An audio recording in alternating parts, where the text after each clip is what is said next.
Yeah, I mean, it certainly was the largest popular vote for incoming President Trump.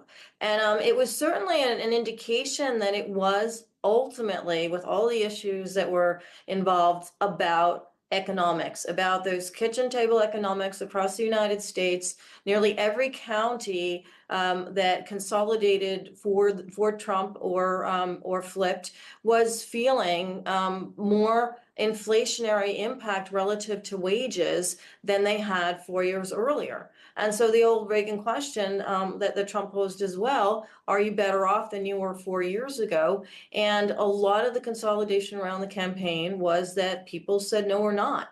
And I think the mistake or the major mistake that the Harris campaign had made was not articulating a specific economic advancement plan and just saying we're going to have an opportunity economy without a lot of detail in the face of data that showed the opposite to many Americans, was really missing the mark.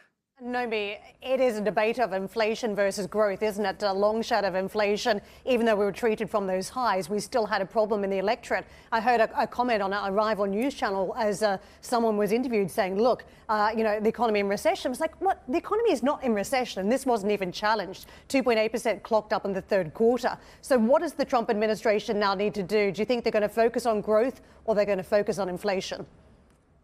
I actually think they are going to focus on growth, but it's also important to note that the inflation number, the last print of inflation was a 2.2% core PCE against a 2.8% projected growth in GDP for the last quarter. If you look at that, and as a growth adjusted by inflation, we're really flatlining as an economy. And again, that is what people felt, even though it isn't how these sorts of headlines get discussed. You sort of isolate the two. People don't feel that isolation. They feel the combination.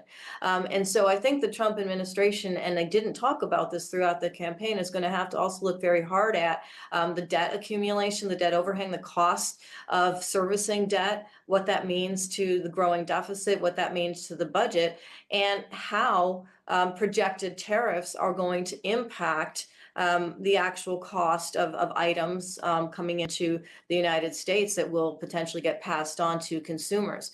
So they have to focus on growth as well, though, in order to sustain the next election, right? In order to sustain, well, it won't be Trump. He can only do 2 terms. But however it is that the Republicans want to position themselves relative to the economy, will have to include growth plans. Yeah, so we're cramming through this as well.